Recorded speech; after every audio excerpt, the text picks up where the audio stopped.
Como é o nome do senhor? Júlio César Senra Barros. Certo.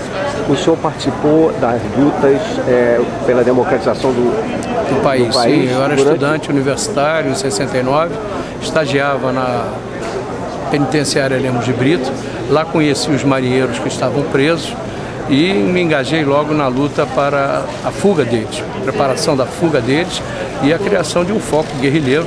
Essa era a nossa época, era o que se pensava, era tudo que se via na frente, né? Ali na Serra do Mar, interrompendo o fluxo Rio-São Paulo.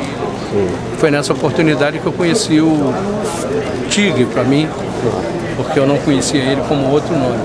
Ah, era? O nome dele de guerra era Tigre? O nome de guerra era Tigre, porque eu ia a São Paulo fazer contato com ele e se procurava pelo Tigre. Sei. O nome dele eu só fui saber muito tempo depois que saí da prisão, os processos, etc. Nome de guerra dele, assim como o meu era Adalto. Ele não me conhecia como Júlio, jamais. Só depois das prisões, etc., que os nomes foram sendo revelados. Entendeu? Eu também fui preso em 1970, no Rio Grande do Sul. Passei pelo Pedro Selig, depois passei em São Paulo pelo Oban e pelo Lopes. Peguei Sérgio Paranhos Fleury, que me massacrou, arrebentou a minha coluna, eu tive que operar depois. E finalmente vim para o Rio de Janeiro. Peguei a PE da Vila Militar, mas já no final de cadeia. Na PE foi mais tranquilo? Na PE eu já era um prisioneiro velho, né, com uma certa manha. Levei um corredor polonês. Agora, em São Paulo, na UBAN, no DOPS e no Sul, lá no Porto Alegre, foi uma coisa incrível.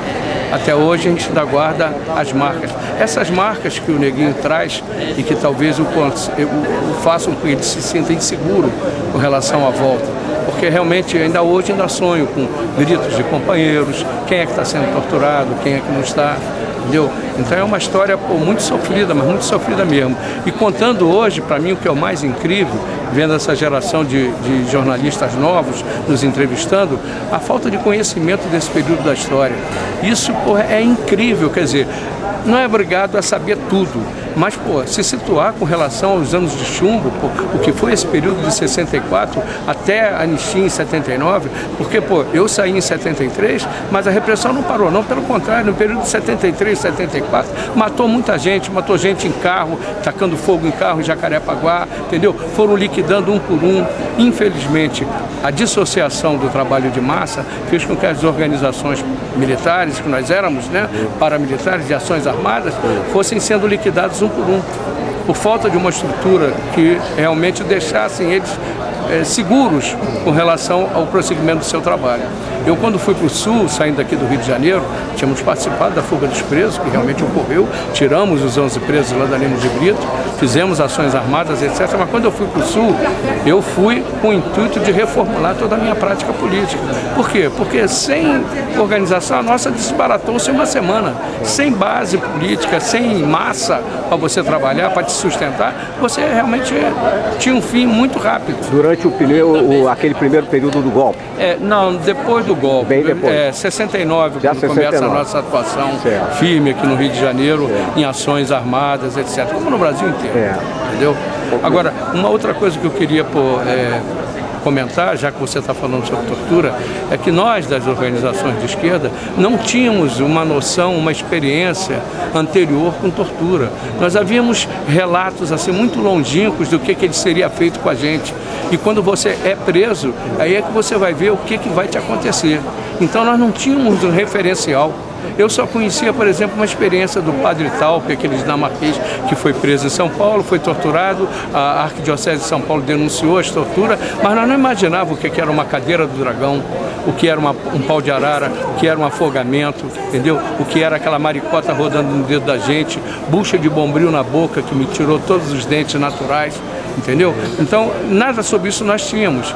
Nós estávamos tão interessados em modificar o país, tão romanticamente interessados em mudar a qualquer preço, que nós não tínhamos esse sentido de apreensão das coisas. Nós não estávamos organizados para tanto. E era realmente necessário que a gente estivesse. Sim. Tá bom? Deixa eu fazer mais uma pequena pergunta.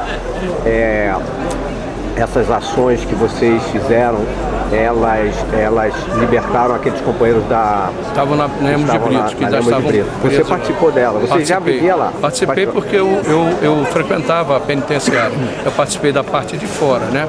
Porque os presos, eu introduzia as armas e eles saíram com as armas que eu introduzi. Então eu estava do lado de fora, não lá. E como é que fizeram? Eles renderam? Renderam os guardas que estavam na frente, eles já trabalhavam na frente do presídio, já estrategicamente, era uma organização antiga, já com esse objetivo, então eles já saíram pela porta da frente, que foi uma surpresa, entendeu? E para a nossa felicidade deles também, correu tudo bem.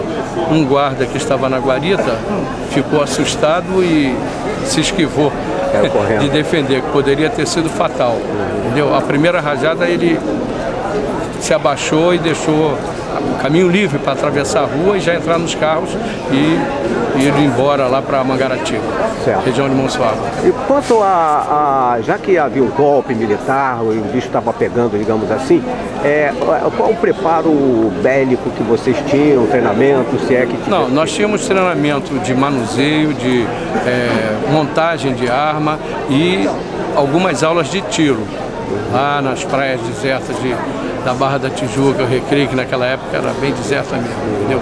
Mas a coisa foi muito realmente cíclica, né?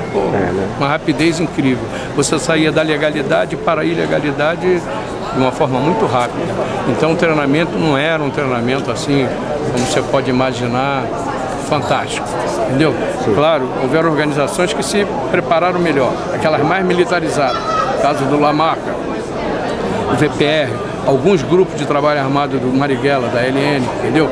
Mas os que eu conheci, sinceramente, foram muito rapidamente treinados. Você sabe que vocês são considerados para nós heróis nacionais, né?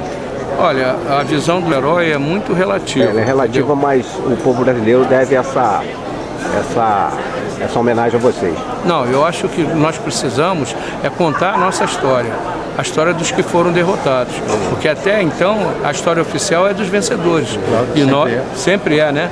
Então nós precisamos contar a nossa verdadeira história, como está sendo contada hoje aqui, com a volta do nosso amigo Neguinho, entendeu? Quer dizer, é uma recapitulação, é uma reconstituição da nossa história. Cada vez que a gente tem possibilidade de ver a mídia aí, nos entrevistando, etc., coisa que a gente jamais pensou em fazer, né?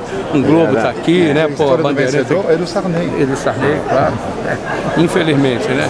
Esses são os complicadores da política, né? Então, não fizemos com esse objetivo de ter um Sarney capitaneando lá, né? Mas eu acho que, ele ainda é menos pior do que os tucanos. Ainda é menos pior. Um abraço. Você deixou o telefone aqui? Não. Pode deixar. Meu telefone é 94